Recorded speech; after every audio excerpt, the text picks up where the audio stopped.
ಸ್ನೇಹಿತರೆ ನಮಸ್ಕಾರ. ಚಾರ್ಟ್ಸ್ ನನಗೆ ಕಂಡ ಯೂಟ್ಯೂಬ್ ಚಾನಲ್ಗೆ ಸ್ವಾಗತ. ನಾನು ನಿಮ್ಮ ಚಂದನ್ ಗೌಡ. ನಾನೊಬ್ಬ full time stock market trader and trainer ಎರಡೂ ಇದ್ದೀನಿ. ಲೈವ್ ಮಾರ್ಕೆಟಲ್ಲಿ ಯಾವುದೇ ಥರದ ಕಾಲ್ ಟಿಪ್ಸ್ ಪ್ರೊವೈಡ್ ಮಾಡಲ್ಲ. ಕಲಿಬೇಕು ಅನ್ನೋರು 10ನೇ ತಾರೀಕು ಬ್ಯಾಚ್ನ ಪ್ಲಾನ್ ಆಗಿ ಕಲೀರಿ. ಕಲಿತ್ರೆ ಮಾರ್ಕೆಟ್ ಈಸಿ, ಅದರ್ವೈಸ್ ಕಲೀಲಿಲ್ಲ ಅಂದರೆ ಮಾರ್ಕೆಟ್ ಆಲ್ವೇಸ್ ಟಫ್ ಇರುತ್ತೆ. ಸೊ ಮಾರ್ಕೆಟ್ ಬಗ್ಗೆ ನಿಮಗೂ ಫ್ಯಾಕ್ಟ್ ತಿಳ್ಕೊಳ್ತಾ ಇರುತ್ತೆ, ಅದನ್ನೇನು ಮಾಡ್ಲಿಕ್ಕೆ ಆಗೋದಿಲ್ಲ. ಆ್ಯಕ್ಚುಲಿ ಒಂದು ಫನ್ನಿ ಇನ್ಸಿಡೆಂಟ್ ಬಗ್ಗೆ ಶೇರ್ ಮಾಡೋಣ ಅಂದ್ಕೊಂಡೆ. ನನಗೆ ಕೆಲವ್ರು ಮೆಸೇಜ್ ಕಳಿಸ್ತಿರಲ್ಲ, ಐ ಡೋಂಟ್ ನೋ, ನೀವು ನನಗೆ ನಾರ್ಮಲ್ ಹಾಯ್ ಹಲೋ ಮೆಸೇಜ್ನೇ ನೀವು ಕಳ್ಸೋದು ಹೆಂಗಿರುತ್ತೆ ಗೊತ್ತಾ? ಕಳಿಸಿದ್ಮೇಲೆ ಇಮ್ಮಿಡಿಯೇಟ್ ನಾನು ನೋಡ್ತಿದ್ದಂಗೆ ಅದು ಡಿಲೀಟ್ ಆಗಬೇಕು. ಐ ಡೋಂಟ್ ನೋ, ನೀವು ನನಗೇನಾದ್ರು ಯಾವ್ದಾದ್ರು ನ್ಯೂಕ್ಲಿಯರ್ ವೆಪನ್ ಟೆಕ್ನಾಲಜಿ ಕಳಿಸ್ತೀರಾ, ಏನು ಕಳಿಸ್ತೀರಾ ಗೊತ್ತಿಲ್ಲ. ಹಾಯ್ ಹಲೋನ್ ಕೂಡ ನೀವು ಸೆಕ್ಯೂರ್ಡ್ ಮಾಡೋಕ್ಕೆ ನೋಡ್ತೀರಲ್ಲಪ್ಪ. ಸೋ ಫನ್ನಿಯರ್. ಸೀರಿಯಸ್ಲಿ ನಗು ಬರುತ್ತೆ ನನಗೆ. ಡಿಸಪಿಯರ್ ಥಿಂಗ್ಸ್ನ ಯಾವ್ಯಾವ ಥರ ಎಲ್ಲ ಜನ ಯೂಸ್ ಮಾಡ್ಕೊಳ್ತಾರೆ. ಅಷ್ಟೊಂದು ಫಿಯರ್ ಇದು, ಅಷ್ಟೊಂದು ಭಯನ ಕರ್ಮಪ್ಪ. ಎಷ್ಟೋ ಜನ ಪ್ರಾಫಿಟ್ ಆರ್ ಲಾಸ್ ಕಳಿಸಿದ್ದನ್ನ ಕೂಡ ಲೈಕ್ ನನಗೆ ನೋಡಿದ್ಮೇಲೆ ಕೂಡ ಡಿಲೀಟ್ ಆಗಿರಲ್ಲ, ಅವ್ರದ್ದು ಆಗೇ ಇರುತ್ತೆ. ಎಷ್ಟೋ ಜನ ಓಕೆ ಪ್ರಾಫಿಟ್ ಆರ್ ಲಾಸಿಗೆ ಡಿಸಪಿಯರ್ ಆಗಿರ್ತಾರೆ, ನಾನು ನೋಡಿದ್ಮೇಲೆ ಅವ್ರು ಡಿಲೀಟ್ ಮಾಡ್ತಾರೆ, ಅದು ಓಕೆ. ಹಾಯ್ ಹಲೋ ಕೂಡ ಡಿಸಪಿಯರ್ ಹುಡುಕ್ತಾರೆ. So near okay done. So ಇವತ್ತಿನ ಟ್ರೇಡು ಆ್ಯಕ್ಚುಲಾಗಿ ತುಂಬ ಬೇಜಾರಾಗ್ತಿದೆ, ಆನೆಸ್ಟ್ಲಿ ಹೇಳ್ತೀನಿ. ಲೈಕ್ ನಾನು ಹೋಲ್ಡ್ ಮಾಡಲಿಲ್ಲ ಟ್ರೇಡ್ನ. Very good trade today, but hold ಮಾಡೋಕ್ಕೆ 2 ರೀಸನ್ ನನಗಿಲ್ಲಿ ಇಂಪ್ಯಾಕ್ಟ್ ಆಗ್ತಿರೋದು. ಒಂದು, ಸಿಕ್ಕಾಬಟ್ಟೆ ಇದೆಯಪ್ಪ, 350 ಪ್ರೀಮಿಯಮ್ ಯಾವ ನನ್ನ ಮಗ ಕೊಡ್ತಾನೆ? ಎಂಟ್ರಿ ಆದರೆ ಬ್ರೋಕರೇಜ್ ಹಂಗೆ ಕಿತ್ಕೊಂಡು ಹೋಗ್ತೈತೆ, ಅಷ್ಟೊಂದು ಪ್ರೀಮಿಯಮ್ ಇದೆ. So it's very difficult. ಅಷ್ಟೊಂದು ಪ್ರೀಮಿಯಮ್ ಇದ್ದಾಗ ಟ್ರೇಡ್ ಮಾಡೋದು ಕೂಡ ತುಂಬಾ ಕಷ್ಟ. Okay, let's see my profit or loss. Done for the day, no more trades. So ಒಂದೇ ಟ್ರೇಡ್ ಮಾಡಿರೋದು, 10 ಪಾಯಿಂಟ್ ಅಷ್ಟೇ ಕ್ಯಾಪ್ಚರ್ ಮಾಡಿರೋದು. ಡೈರೆಕ್ಟಾಗಿ ಹೇಳ್ತಾಯಿದ್ದೀನಿ, ಒಂದೇ ಟ್ರೇಡು 10 ಪಾಯಿಂಟ್ ಅಷ್ಟೇ ಕ್ಯಾಪ್ಚರ್ ಆಗಿರೋದು. ಸೊ ನೀವು ಬಿಲೀವ್ ಮಾಡೋದಿಲ್ಲ, ನಾನು ಟ್ರೇಡ್ ತೊಗೊಂಡಿದ್ದು ಆಲ್ಮೋಸ್ಟ್ 320 ಈಸ್ ರನ್ನಿಂಗ್ ನಾವು 62 ಯಾರ್. ಇಮ್ಯಾಜಿನ್ ಮಾಡಿ, 62 63 ಬ್ರೇಕ್ಔಟ್ ಆದರೆ ಒಂದೇ ಸಲ 70 ಕೂಡ ರೀಚ್ ಆಗೋ ಚಾನ್ಸಸ್ ಇದೆ ಇವಾಗ. ಸೊ ಏನು ಬೇಕಾದ್ರೂ ಆಗ್ಬೋದು. ಲೈಕ್ 362 ತೋರಿಸ್ತಿದೆ, 370 ಎಕ್ಸ್ಪೆಕ್ಟ್ ಮಾಡ್ತೀನಿ ನಾನು. ಮೇ ಬಿ ಬ್ರೇಕ್ಔಟ್ ಆದರೆ 370 ಕೂಡ ತೋರಿಸೋ ಚಾನ್ಸಸ್ ಇದೆ. 65 ಬ್ರೇಕ್ಔಟು ಸ್ಪಾಟಲ್ಲೂ ಏನೋ ಬ್ರೇಕ್ಔಟ್ ಲೆವೆಲಲ್ಲಿದೆ, ಬಟ್ ಪ್ರೀಮಿಯಂ ಬ್ರೇಕ್ ಸ್ಪೈಕ್ ಆಗ್ತಿಲ್ಲ. ಏನಾದರೂ ಸ್ಪೈಕ್ ಆದರೆ 70 ಅಂತೂ ಇಮಿಡಿಯೇಟಾಗಿ ತೋರಿಸುತ್ತೆ, ಓಕೆನಾ? 67 8 ಕಮಾನ್ ಬೇಬಿ, ಕಮಾನ್ ಇದೆ 8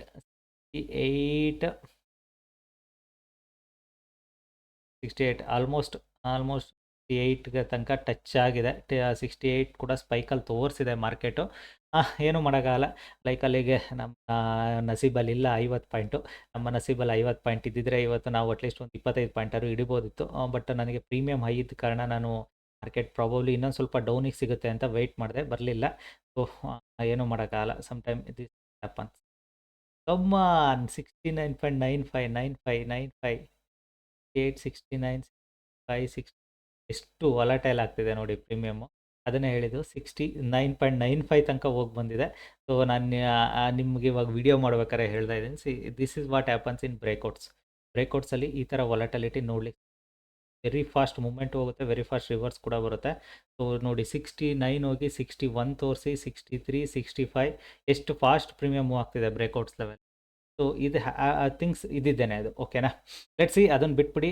ಲೈಕ್ ಅದನ್ನೇನು ಮಾಡೋಕ್ಕಾಗಲ್ಲ. ಇವತ್ತಿನ ನಮ್ಮ ನಸೀಬಲ್ಲಿ ಇರೋದು ಇಷ್ಟೇ ಅಂದ್ಕೊಂಡು ರಿಫ್ರೆಶ್ ಮಾಡಿ, ನಿಮಗೆಲ್ಲ ರಿಫ್ರೆಶ್ ಮಾಡಿ ತೋರಿಸಿ ಮಾರ್ಕೆಟಲ್ಲಿ, ಬಿಕಾಸ್ ಜನ ರಿಫ್ರೆಶ್ ಕೇಳ್ತಾರೆ. ಸೊ ಹಾಗಾಗಿ ನಾವು ಕೂಡ ರಿಫ್ರೆಶ್ನ ಮಾಡಿ ಕ್ಲೋಸ್ ಮಾಡಿಬಿಡೋಣ. ಲೈಕ್ ಏನೂ ಮಾಡೋಕ್ಕಾಗಲ್ಲ. ಈ ನನ್ನ ಮಕ್ಕಳು ಜರೋದವರು ಎಷ್ಟು ಕಿತ್ತೋದು ನನ್ನ ಮಕ್ಕಳು ಅಂದರೆ, ನಮಗೆ ಮೊನ್ನೆ ಆಗಿರೋ ಪ್ರಾಫಿಟ್ನ ನಾನು ವಿಡ್ರಾಲ್ ಮಾಡಿದ್ದೀನಿ, ಅದನ್ನು ಅಕೌಂಟಲ್ಲಿ ಇನ್ನೂ ಆ್ಯಡೇ ಮಾಡಿಲ್ಲ ಅವರು. ಇಟ್ ಮೀನ್ಸ್ ನಂದು ಬೇಸ್ ಅಮೌಂಟ್ ಏನಿತ್ತಲ್ಲ, ಅದೇ ಅಮೌಂಟಲ್ಲಿ ವಿಡ್ರಾ ಆಗೈತೆ ಅದು. ಸೊ ಇದರಲ್ಲಿ ಇವತ್ತು ದೊಡ್ಡದಾಗ ಒಂದು ಮೆಸೇಜ್ ಹಾಕೋರೆ, ನಾಳೆಗೆ ನಿಮ್ಮ ಅಕೌಂಟಿಗೆ ಆ್ಯಡ್ ಆಗುತ್ತೆ ಅಂತ. ಇದು ನಮ್ಮ Indian mindset, Indian broker mindset. ಏನೂ ಮಾಡೋಕ್ಕಾಗಲ್ಲ. ಸೊ ಆ ದುಡ್ಡು ಬೇರೆ ಇಲ್ಲ, ಅದರಲ್ಲಿ ಬೇರೆ ಅದನ್ನು ಕೂಡ ತೊಗೊಂಡಿದ್ದೀನಿ. ಸೊ ಇವತ್ತು ಪ್ರೀಮಿಯಮ್ ಬಂದು 300. ನಾನು 320 ಪ್ರೀಮಿಯಮ್ ತಗೋಬೇಕಾದ್ರೆ ಎಷ್ಟು ಅಂತ ದುಡ್ಡು ಹಾಕೋಣ, ತುಂಬ ಕಷ್ಟ. So 320 premium huge difficult to trade. So ಈ ಥರ ಇದ್ದಾಗ ಏನೂ ಮಾಡೋಕ್ಕಾಗೋದಿಲ್ಲ, ಟು ಅಕ್ಸೆಪ್ಟ್ ಇಟ್ ಅಷ್ಟೇ, ಬಿಟ್ಟು ಇನ್ನೇನು ಇಲ್ಲ. ಸೊ ಇವತ್ತಿಂದು ಟ್ರೇಡು ಈಸಿ ಟ್ರೇಡು.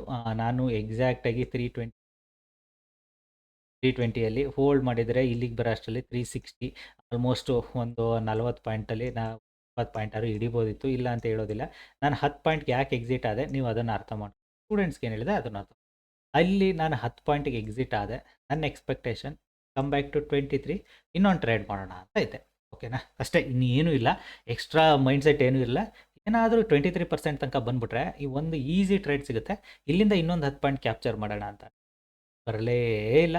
ಬ್ರೇಕ್ಔಟು ಫೇಲ್ಯೂರ್ ಆಗ್ತೈತೆ. ಯಾಕೆ ಬ್ರೇಕ್ಔಟ್ ಫೇಲ್ಯೂರ್ ಆಗ್ತೈತೆ? ಈ market already 550 point gap up open. 550 point gap up open ಆಗೈತೆ ಅಂದರೆ ನಿಮಗೆ ಬ್ರೇಕ್ಔಟ್ ಮಾಡೋದು ಸ್ವಲ್ಪ ಕಷ್ಟ. ಇನ್ನು ಸ್ವಲ್ಪ ಹೊತ್ತು ನಿಂತು ಆಮೇಲೆ ಬ್ರೇಕ್ಔಟ್ ಆಗುತ್ತೆ. ಇಮಿಡಿಯೇಟ್ ಬ್ರೇಕ್ಔಟ್ ಆಗೋದಿಲ್ಲ ಮಾರ್ಕೆಟ್. ಓಕೆನಾ? ಆದರೂ ಆಗ್ಬೋದು, ಯಾರು ಬೈಯರ್ಸ್ಗಳು ದೊಡ್ಡದಾಗಿ ನಾವು ಅಮೌಂಟ್ ಹಾಕ್ತೀವಿ ಅಂತ ಬಂದರೆ. ಬಟ್ ಅದೇನು ಮಾಡೋಕ್ಕಾಗೋದಿಲ್ಲ. ಸೊ ಸ್ಟೂಡೆಂಟ್ಸ್ಗೆ ಏನು ಹೇಳಿದೆ, ಲೆಟ್ಸ್ ಅರ್ಥ. ಸಿಂಪಲ್ ಫಂಡ ಹೇಳಿದೆ ಸ್ಟೂಡೆಂಟ್ಸ್ಗೆ. ಮಾರ್ಕೆಟ್ ಏನಾದರೂ ಪ್ರೀವಿಯಸ್ ಡೇ ಹೈಗಿಂತ ಎಲ್ಲಿ ಓಪನ್ ಆದರೆ ವೆಯ್ಟ್ ಮಾಡಿ ರಿಟ್ರೇಸ್ಮೆಂಟಲ್ಲಿ ನಿಮ್ಗೆ ಅಪ್ಸೈಡ್ ಟ್ರೇಡ್ಸ್ ಸಿಗ್ತವೆ. ಓಕೆನಾ? ಇವತ್ತೇನು ಮಾಡಿದೆ ಮಾರ್ಕೆಟ್?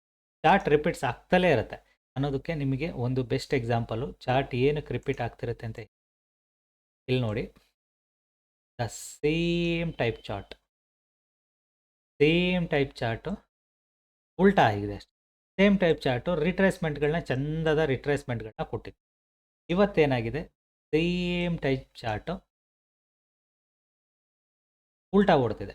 ಇಟ್ ಮೀನ್ಸ್ ಈ ಮಾರ್ಕೆಟಲ್ಲಿ ಬಯರ್ಸು ಫೋಲ್ಡ್ ಮಾಡ್ಲಿಕ್ಕೆ ಟ್ರೈ ಮಾಡ್ತಿದ್ದಾರೆ, ಮಾರ್ಕೆಟ್ನ ಬೇಸ್ ಮಾಡಿ ಟ್ರೈ ಮಾಡ್ತಿದ್ದಾರೆ. ಅವ್ರು ಬೇಸಾರು ಮಾಡಲಿ ಏನಾರು ಮಾಡಲಿ, ಇಷ್ಟೊಂದು ಪ್ರೀಮಿಯಮ್ ಇಟ್ಟರೆ ನಾವು ಏನು ಮಾಡೋಣ, ಎಲ್ಲಿಂದ ದುಡ್ಡು ತಂದು ಹಾಕೋಣ ಇನ್ವೆಸ್ಟ್ಮೆಂಟ್ಗೆ ಅಲ್ವಾ? ತುಂಬ ಕಷ್ಟ ಅದು. ಸೊ ಇವತ್ತಿಂದು ಈಸಿ ಟ್ರೇಡು. ತುಂಬ ಮೆಸೇಜ್ಗಳಿಗೆ ರಿಪ್ಲೈ ಮಾಡಿದೆ ನೋಡಿ. ಸೇಮೇ ನೀವು ಹೆಂಗೆ ರಿಟ್ರೇಸ್ಮೆಂಟ್ ಟ್ರೇಡ್ ಮಾಡಿದರೆ ನಾನು ಅಷ್ಟೇ ರಿಟ್ರೇಸ್ಮೆಂಟ್ ಟ್ರೇಡ್. ಸೊ 23%ಗಿಂತ ಮುಂಚೆ ಏನಕ್ಕೆ ಟ್ರೇಡ್ ತೊಗೊಂಡಿದ್ದೆ, it's A very simple logic. 550 point gap up ಆದಾಗ ಒಂದು 75ರಿಂದ 80 ಪಾಯಿಂಟ್ ರಿಟ್ರೇಸ್ಮೆಂಟ್ ಕ್ವಿಟ್ ಕಾಮನ್ ಇರುತ್ತೆ. ಸೊ ಹಾಗಾಗಿ ಒಂದು 75-80 ಪಾಯಿಂಟ್ ರಿಟ್ರೇಸ್ಮೆಂಟ್ ಬಂದಾಗ ಒಂದು ರಿಸ್ಕಿ ಟ್ರೇಡ್ ತೊಗೊಳ್ಳೋಣ ಅಂತ ತೊಗೊಂಡಿದ್ದು. ಸೊ ಅದರಲ್ಲಿ ಪ್ರಾಫಿಟ್ ಆಯಿತು. ಸೊ ಅದೇ ನನಗೆ ಇಲ್ಲಿ ತನಕ ರಿಟ್ರೇಸ್ಮೆಂಟ್ ಬಂದರೆ ಮಸ್ತ್ ಮಜಾ ಇರ್ತಿತ್ತು. ಒಂದು ಒಳ್ಳೆ ಟ್ರೇಡ್ ಸಿಕ್ಕಿರೋದು, ಅದರಲ್ಲಿ ಒಂದು 10 ಪಾಯಿಂಟ್ ಆಗಿರೋದು ಮಿಸ್ ಆಯ್ತು ಅದು. ಓಕೆನಾ? So this is what happens. Mindset ಯಾವ ಥರ ಚೇಂಜ್ ಆಗಬೇಕು ಅನ್ನೋದನ್ನು ನಿಮ್ಗಿಲ್ಲ ಅರ್ಥ ಮಾಡ್ಕೊಂಡಿರ ಅಂದ್ಕೊಳ್ತೀನಿ. Easy mindset. ಇವತ್ತಿನ ಹೈಯಿಂದ ಮೇಲೆ ಓಪನ್ ಆಗಿದೆ, ಮಾರ್ಕೆಟು ಹೋಲ್ಡ್ ಮಾಡ್ತಿದೆ. ಇವೆಲ್ಲ ಥಿಂಗ್ಸ್ಗಳನ್ನು ಅರ್ಥ ಮಾಡ್ಕೋಬೇಕು. ಸ್ಲೋಲಿ ಅರ್ಥ ಮಾಡ್ಕೊಳ್ಳಿ, ಎಲ್ಲ ಈಸಿ ಆಗ್ತಾ ಹೋಗುತ್ತೆ. ಓಕೆನಾ? ಹೋಪ್ ಲಾಜಿಕ್ ಕೂಡ ಅರ್ಥ ಆಗಿದೆ, ಟ್ರೇಡ್ ಕಾನ್ಸೆಪ್ಟ್ ಕೂಡ ಅರ್ಥ ಆಗಿದೆ. Simple logic. ಬಟ್ ಪ್ರೀಮಿಯಮ್ಸ್ಗಳಂತೂ ಚಿತ್ತಲ್ ಪತ್ತಲ್ ಅನ್ನೋ ಥರ ಎಲ್ಲ ಮೂವ್ ಆಗ್ತಿದ್ದಾವೆ. So be careful. ಪ್ರೀಮಿಯಮ್ ಸಿಕ್ಕಾಬಟ್ಟೆ ಇದೆ. ನೀವೇನಾದರೂ ಒಂದು SL ತೊಗೊಂಡ್ರಿ ಅಂದರೆ ನೀವು ಅದನ್ನು ಕವರ್ ಮಾಡೋಕ್ಕೆ ಆಗೋದೇ ಇಲ್ಲ. Because again you need to add amount. Again ನೀವು ಇದಕ್ಕೆ ಅಮೌಂಟ್ ಹಾಕಿ ಆಮೇಲೆ SL ಕವರ್ ಮಾಡ್ಕೊಬೇಕು. ಯಾಕೆ ಅಂತಲೂ ಹೇಳ್ತೀನಿ ಕೇಳಿ. ಪ್ರೀಮಿಯಮ್ಮು 300 ಇದೆ ಅಂದರೆ ನಿಮಗೆ 1 ಲಾಟ್ನ ಟ್ರೇಡ್ ಮಾಡೋಕ್ಕೆ 20-25 ಸಾವಿರ ರೂಪಾಯಿ ಬೇಕಾಗುತ್ತೆ. ಸೊ ಅಷ್ಟು ಪ್ರೀಮಿಯಮ್ ಇದ್ದಾಗ ತುಂಬ ಕಷ್ಟ. ಆಪ್ಷನ್ ಸೆಲ್ಲರ್ಸ್ಗಿಂತ ಇದು ಹಬ್ಬ ಅಂತ ಅನ್ಕೊಬೇಡಿ. ಯಾಕೆಂದರೆ ಇಷ್ಟು ದೊಡ್ಡ ಗ್ಯಾಪ್ ಅಪ್ ಆದಾಗ ಅವ್ರಿಗೂ ಒದ್ದೆ ಆಗ್ತಿರುತ್ತೆ ಹೇಳ್ತೀನಲ್ಲ. ಬಿಕಾಸ್ ಇಷ್ಟು ದೊಡ್ಡ ಗ್ಯಾಪ್ ಅಪ್ ಆದಾಗ ಪ್ರೀಮಿಯಮ್ಸ್ಗಳು ಸ್ಪೈಕ್ ಸಿಕ್ಕಾಬಿಟ್ಟೆ ಆಗಿರುತ್ತೆ. Very difficult to predict. ಓಕೆನಾ? ಸೊ ನಾಳೆ ಒಂದಿನ ಟ್ರೇಡು, ಮತ್ತು ಶುಕ್ರವಾರ ರಜಾ. ಸೊ ಮಂಡೇಗೆ ಬರೋ ಅಷ್ಟರಲ್ಲಿ ಪ್ರೀಮಿಯಮ್ ಕೂಲ್ ಆಫ್ ಆಗಿರೋಲ್ಲ ಅಷ್ಟೊಂದು. ಒಂದು 200 ತನಕ ಕೂಲ್ ಆಫ್ ಆಗ್ಬೋದು, ಆದರೆ ಇಲ್ದೋರಿಲ್ಲ. Any positive news premium cool off ಆಗಲಿಕ್ಕೆ ಬರಬೇಕು. ಸೊ ಪಾಸಿಟಿವ್ ನ್ಯೂಸ್ ಇಲ್ಲ, ಮಾರ್ಕೆಟ್ ಸೆಂಟಿಮೆಂಟು ಭಯ ಹುಟ್ಟಿಸ್ತಿದೆ. ಸೊ ಹಾಗಾಗಿ ನಾವು ಏನೂ ಮಾಡಲಿಕ್ಕೆ ಆಗೋದಿಲ್ಲ. ಮಾರ್ಕೆಟಲ್ಲಿ ಪ್ರೀಮಿಯಮ್ ಎಷ್ಟಿದ್ರೂ ಅಕ್ಸೆಪ್ಟ್ ಮಾಡ್ಕೋಬೇಕು, ಟ್ರೇಡ್ ಮಾಡಬೇಕು. ಓಕೆನಾ? ಕಲಿಬೇಕು ಅನ್ನೋರು 10ನೇ ತಾರೀಕು ಬ್ಯಾಚ್ನ ಜಾಯ್ನ್ ಆಗಿ ಕಲೀರಿ. ವಿಡಿಯೋ ಇಷ್ಟ ಆದರೆ ದಯವಿಟ್ಟು ಲೈಕ್ ಮಾಡಿ, ಸಬ್ಸ್ಕ್ರೈಬ್ ಮಾಡಿ. ಆ್ಯಂಡ್ ವಿಡಿಯೋಗೆ ತುಂಬ ಜನದ ಮೆಸೇಜ್ ನೋಡಿದೆ. ಸೊ ನಿಮಗೆ ನಾನು ಹೇಳೋದಿಷ್ಟೇ. ನನ್ನಲ್ಲಿ ಎಷ್ಟೋ ಜನದ ಮೆಸೇಜ್ ನೋಡಿದ್ರಲ್ಲಿ ಒಂದು 2-3 ಮೆಸೇಜ್ ತುಂಬ ಇಷ್ಟ ಆಯಿತು. ಸರ್, ನನಗೆ ಕನ್ನಡದಲ್ಲೂ ಕೂಡ ಈ ಥರ ಪ್ರಾಫಿಟ್ನ ಓನಾಗಿ ಮಾಡೋರು ಇದ್ದಾರೆ ಅನ್ನೋದು ಗೊತ್ತಿರಲಿಲ್ಲ ಅಂತ. ನನಗಿಂತ ತುಂಬ ದೊಡ್ಡ ಪ್ರಾಫಿಟ್ ಮಾಡ್ತಾರೆ. ಓಕೆನಾ? ಇಲ್ಲ ಅಂತಲ್ಲ, ನಾನು ಏನೂ ಅಲ್ಲ ಅವ್ರಗಳ ಮುಂದೆ. ಒಳ್ಳೊಳ್ಳೆ ಅಮೌಂಟ್ನ ದುಡಿತಿರೋರು ಕೂಡ ಇದ್ದಾರೆ. ಅವರು ಲೈಮ್ ಲೈಟಿಗೆ ಬರ್ತಾ ಇಲ್ಲ. ಅವರೆಲ್ಲ ಕಂಪ್ಲೀಟಾಗಿ ಹೈಡ್ ಆ್ಯಂಡ್ ಸೀಕಲ್ಲೇ ಇದ್ದಾರೆ. ಗೊತ್ತಿರೋರು ಇದ್ದಾರೆ, ತುಂಬ ಒಳ್ಳೆ ಅಮೌಂಟ್ನ ಮಾಡ್ತಾರೆ. ಅವ್ರು ಯಾರೂ ಹೊರಗಡೆ ಬಂದು ಎಕ್ಸ್ಪೋಸ್ ಮಾಡ್ತಾರೆ. ಬಿಕಾಸ್ ಅವ್ರ ಲೈಫ್ ಪೀಸ್ಫುಲ್ ಆಗಿದೆ. ಎಂಜಾಯ್ ಮಾಡಿ ದುಡಿತಾರೆ, ಎಂಜಾಯ್ ಮಾಡ್ತಾರೆ, ಆರಾಮಾಗಿದ್ದಾರೆ. ಅದೇ ಥರ ಅಷ್ಟೇ ನಮ್ಮದು ಅಷ್ಟೇ. ನಾನು ಇನ್ನೊಂದು 2-3 ವರ್ಷ ಏನಾದರೂ ಅಮೌಂಟಿಗೆ ರೀಚ್ ಆಗಿ ನಾನು ಯಾಕೆ ಕ್ವಶನ್ ಬರೋದು ಅದೇ ಅಲ್ವಾ? ಸೊ ಏಕೆಂದರೆ ಈ ಸಾಕಪ್ಪ, ಈ ದುಡಿಮೆ ಇದೆ, ಏನಕ್ಕೆ ಎಕ್ಸ್ಪೋಸ್ ಮಾಡ್ಕೊಂಡು ಆರಾಮ್ಸೆ ನಮ್ಮ ಲೈಫ್ ಎಂಜಾಯ್ ಮಾಡೋಣ. ಅದೇ ತುಂಬ ಜನ ಇದೆ, ಏನೂ ಅಲ್ಲ ಅವ್ರ ಮುಂದೆ ದುಡಿತಿರೋದ್ರಲ್ಲಿ. ನನ್ನದು ಒಂದು 5% ದುಡಿಮೆ ಅಂದ್ಕೊಳ್ಳಿ ಅವ್ರುಗಳ ಮುಂದೆ. ಅರ್ಥ ಆಗತ್ತೆ ಅಂದ್ಕೊಳ್ತೀನಿ. ಅವ್ರು ಯಾವ ಅಷ್ಟೇ. ಓಕೆನಾ? ಹೋಪ್ ನಿಮಗೆ ಎಲ್ರಿಗೂ ಇಲ್ಲ ಎಫರ್ಟ್ಗಳಿಗೂ ಒಂದು ಆದಂಥ ಸಿಗುತ್ತೆ. ವೆಯ್ಟ್ ಮಾಡಿ, ಪ್ರತಿಫಲ ಅಂತೂ ಬಂದೇ ಬರುತ್ತೆ. ಯಾರಿಗೂ ಯಾವುದ್ರ ಮೇಲೆ ಎಫರ್ಟ್ ಆಗ್ತಿರ್ತದಿಂದ ಅದರಲ್ಲಿ ಅವರು ಪಂಟ್ರಾಗೆ ಆಗ್ತಾರೆ. ಎಫರ್ಟು. ನಾನು ನಿಮಗೇನು ಹೇಳಿದೆ, ಬ್ರೇಕ್ಔಟ್ ಫೇಲ್ಯೂರ್ ಆಗುತ್ತೆ. ಡಮಾರ್ ಆಗೋಯ್ತಲ್ಲ ಹೆಂಗೆ? This is what trading. Okay, ಈ ವಿಡಿಯೋ ಇಷ್ಟ ಆದರೆ ದಯವಿಟ್ಟು ಲೈಕ್ ಮಾಡಿ, ಸಬ್ಸ್ಕ್ರೈಬ್ ಮಾಡಿ. ಕಲಿಬೇಕು ಅನ್ನೋರು 10ನೇ ತಾರೀಕು ಬ್ಯಾಚ್ನಾಗಿ. Thank you all.